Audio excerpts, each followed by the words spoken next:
Hello, everyone. This is Dr. Faisal Sami. I'm here with Rhonda Clark, my assistant, and I want to welcome you to this video for Chicago TeleRad, and we want to demonstrate our TeleScribe program and how that works and how you can use this in your own practice on a day-to-day basis. So welcome, everyone. Rhonda, how are you?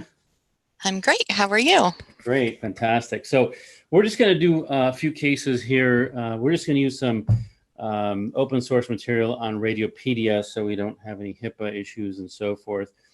We just want to demonstrate our TeleScribe, TeleRadiology Scribe program and how this works. So basically, whatever software system you guys are in, and there's multiple software systems out there, PAC systems, RIS systems, and whatnot. Currently, the workflow is one radiologist using one workstation, a dictaphone, and then voice recognize, putting the report in. This involves a lot of eye movement between the images and the work list and the actual document that's being created. I want to show you here in our model the way I read teleradiology, that I don't look at any work lists. I don't look at the PowerScribe document as it's being created, and I use no voice recognition. So I want to demonstrate that for you. So, all right, Rhonda, ready to go? Absolutely. Okay, great. So the first case we're going to look at, this is just a case presented by Dr. Sarmad Hussain. These are hand x-rays, left hand, swelling and tenderness of the third and fourth fingers. So it was a soccer ball injury. So what we're going to be looking at here, they're ready, Rhonda? Ready. All right. So there are oblique fractures at the bases of the middle phalanges of the third and fourth digits with articular involvement and soft tissue edema. And on these images, I don't see any other findings. The case doesn't describe any other findings. And that's it. Okay, let's go to the next case. So this is a case by Dr. Bruno Di Muzzillo. I hope I said that right. This is a CT brain. Presentation is left side motor deficits for about 2 hours, 80-year-old male. So we're going to first look at the axial non-contrast images. And so whatever workflow you're using, whatever PACS, typically, as radiologists, we're going to go through the images very carefully, look at them in great detail, come to some conclusion, and then go to make our report. So that's what I'm doing here. We're just going to take our time looking through. And so what I see is, Rhonda, there is low density in the right temporal and parietal lobes, consistent with cytotoxic edema in the distribution of the right middle cerebral artery, period. And there's moderate atrophy and mild chronic ischemic changes.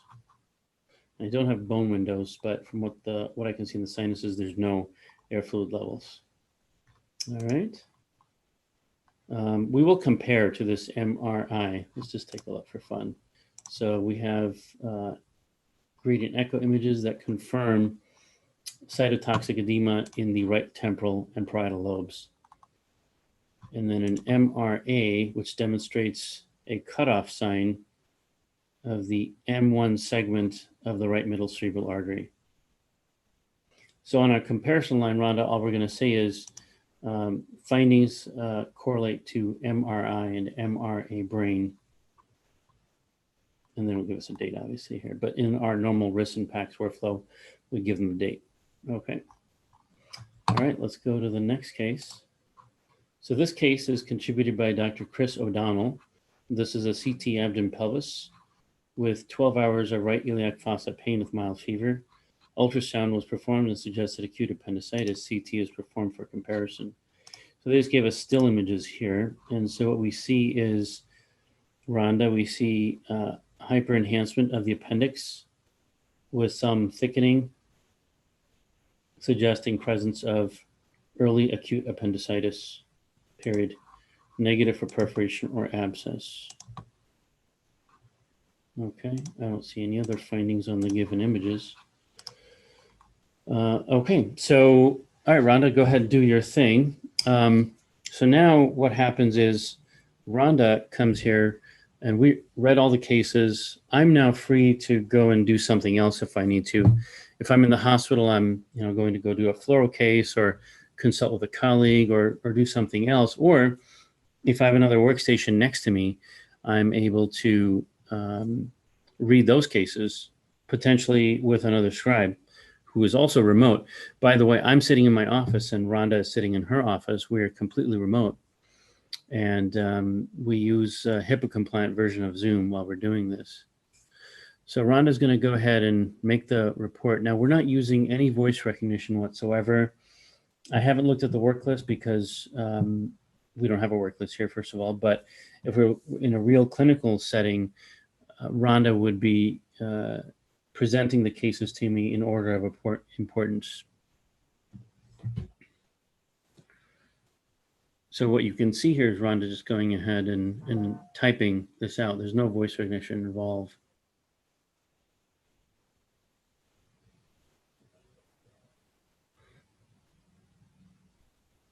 Rhonda, what's your thoughts on PowerScribe? How do you like using it? Oh, I love PowerScribe. I love all of the macros that you can preset, pre-program. It's easy. Yeah. It's definitely by far the easiest software as far as doing reports and everything like that. I definitely prefer it over like a drag and dictation or a R scripter. I definitely love it. Yeah. I think most radiologists, and I don't know what the number of institutions that use PowerScribe, but I think it's the vast majority. And so it makes things really easy. So what Rhonda just did there is on that first report, and we can take a look. Let's take a look at the report, Rhonda, here. So essentially, so let me take the mouse here. Oh, I got it here. I'll resize it for you.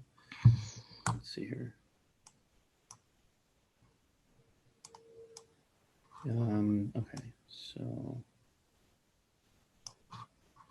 Okay, so that's the report, and we'll go back to the case here.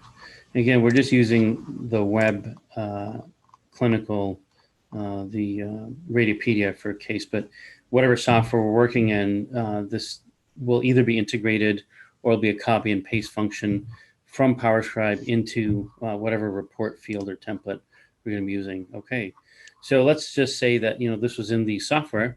Then at this point, I just say, hey, Rhonda, okay, that's good. Let's go ahead and sign that off. Okay, and then Rhonda, you go to the next case. Now, in the real world, I don't tell Rhonda all this. It just happens in our workflow. It just automatically happens.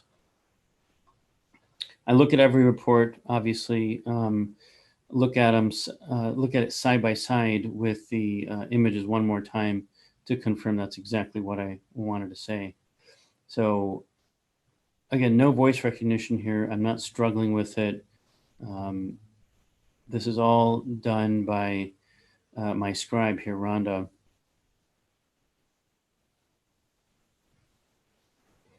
I think another thing to point out here is that this frees up a lot of radiologists' time to go do other things.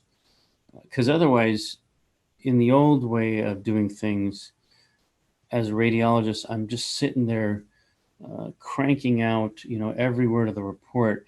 Here, Rhonda's kind of more like a clinical assistant / junior resident almost. So we discuss pathology concepts and whatnot.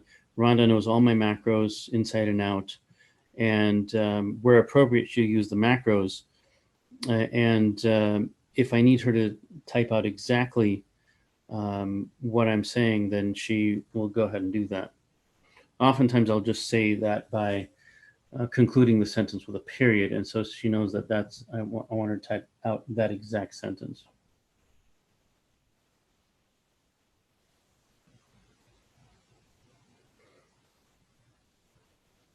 So like in this case, she wrote out exactly what I wanted her to say.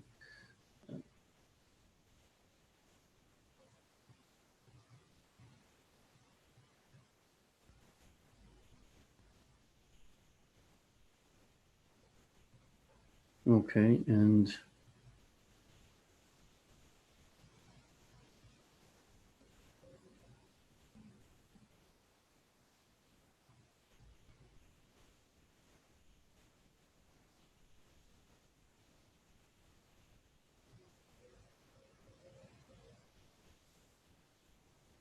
Yep. Perfect. Okay, so then now when Rhonda's ready, Rhonda? Take a look at this. Okay, so I will take a look at the report one more time. Look at the images, make sure everything that I wanted to say is in there. And then I'll say, Rhonda, okay, that's good. You can go ahead and sign that off. And whatever system we're in, she'll sign that off. All right. Okay, Rhonda, ready for the next case? Rhonda, can you hear? Yep, all ready. Okay, great. Let's hear it. Okay, let me just put the images up. Go ahead.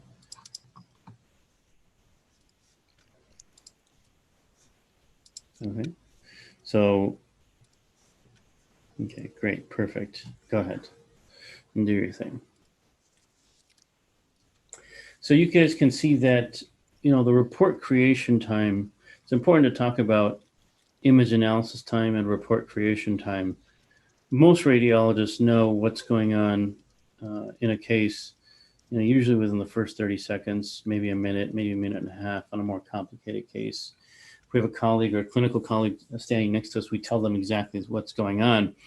And then the amount of time that gets spent in actually creating the report is, in my opinion, an inordinate amount of time spent by the radiologist. That's something that can be done by somebody else very effectively, a scribe in this case. In academics, you have residents and fellows to do that. So think back to academic days when the attending would just kind of review the cases and the resident or fellow would go ahead and then dictate it out. This is kind of very similar to that model. The advantage here is that the scribes that I work with, they know my macros inside and out. So I don't have to necessarily worry about, okay, what kind of dictation style are they going to bring and whatnot. In the old days, in the 90s, when we worked with attendings, every resident had their own dictation style, right? Rightfully so. They're all learning and developing their own style of reporting and whatnot. And oftentimes attendings for me, they would tell me that you need to shorten your reports. I was too flowery in my words. I was too wordy and everything. So I learned over the years to shorten that up and to tighten that up. So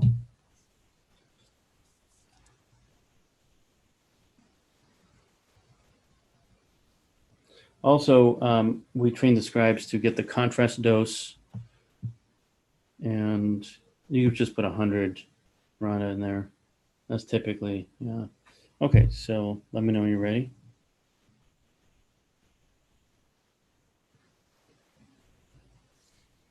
And that one's all set. Okay, great. So this is the exact sentence I said. All right, see? Just a word about shortening the macros. I kind of put, the major organs in here, and then I don't go back and describe every single osteophyte and so forth.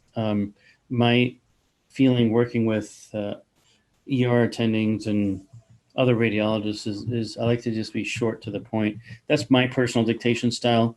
That's not everybody else's. So I look at this, I'm looking at the images again. I go back through this, and to me, it all looks good. Now we would call, in this instance, to the ER physician, and our scribe would make the call. So this was our demonstration. We want to just give you a flavor of how this works. And yeah, Rhonda just showing, how she would, there you go. And she would put all that in. Rhonda would actually generate that call, get the doctor on the phone, and then get me on the phone. I would give the findings, and then Rhonda would document this all in. So I hope you guys enjoyed this video, and there'll be more in the series demonstrating the power of using teleradiology scribes in this workflow. Thank you.